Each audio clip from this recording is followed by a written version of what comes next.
Devil's in Details, Part 4. Yeah, I made a lot of work for myself. So another thing I had to do for the truck was get new center caps. Unfortunately, there was nothing fun, so I decided to make my own. So I gave Scotty these center caps I bought off of Amazon. They looked like this. And because I didn't get a shot of them, they came back from Scott. Now they look like this, but with a giant hole. But what are we doing with the hole? Well, first things first, we need to distress that because I ain't putting anything shiny on my truck that I don't have to. So the way we're going to get around this, because chrome is harder than hell, we're just going to blowtorch the ever-living crap out of it. That'll give it a distressed, dingy look. And you know what? I like fire. So let's blowtorch this thing up. Ba ba ba ba ba ba ba ba ba ba ba.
Now that we're done distressing the center caps, I really like how they turned out. Again, it's going to fit with the motif I'm doing.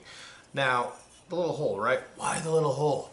I couldn't find anything fun for center caps. What I did find though, and I think it was a Mitsubishi, but I found these little cool skull center caps for a different car. So, take that, throw that inside, so it sits like that. And then we're going to two-part epoxy the ever-living crap out of this thing. Like, I'm not talking like just a little two-part epoxy to hold that sucker in though. No, we're just going to cake that stuff on so that when you hit freeway speeds, hopefully the thing doesn't fly off. If so, I'll be slightly pissed. But that's what we're going to do, and then we'll come back, finalize that with a KBS diamond finish satin, seal the sucker up.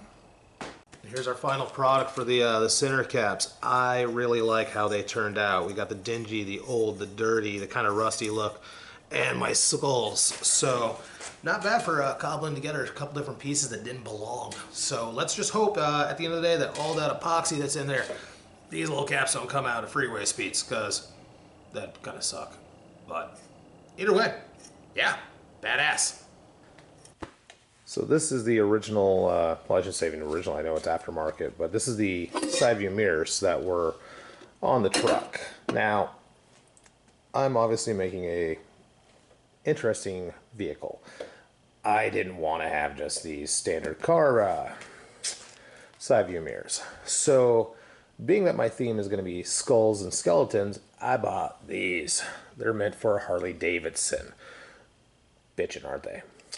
So the first thing I'm going to do is we are going to separate the mirror from its holder, and we're actually going to utilize this little hinge right here so that we can attach that there, and that's how we're going to get our side view mirrors to work. So first thing we got to do is we're going to take this, strip her down, eliminate this, and then actually I'm going to rough the hell out of it, either a combination of sandblasting, grinding, whatever I have to do, because I don't want to have chrome. So let's get that separated like this. Nope, not anymore because I'm not left-handed. Alright, so step one. Now that these things have all been separated, we have a slight issue. The bolt size for the bottom of that and the bolt size of the original side view mirror are different. So we're actually going to have to tap down and drill that out bigger. So this is where it's make or break time. If we screw this up, then we got to go back to the drawing board. So let's punch on through and hope to God it works.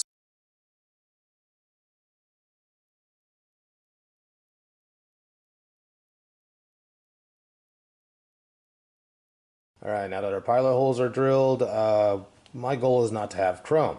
So we take that and do that. So now this is all dirtied up and made matte. Next part of the trick. There is no way in hell that I'm going to be able to turn that all chrome into all matte.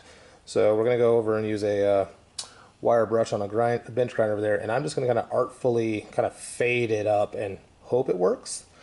Worst case scenario, I go back to the drawing board, but let's give it a shot.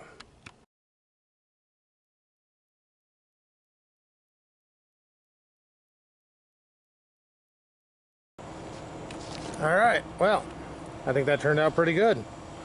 Hopefully we'll get the right fade. So what was in my head has now come to be. I like the little fade up we got going on here, down to the distressed. I'm going to take care of the bolts eventually, but yeah, I think we turned in some pretty bitchin' mirrors now.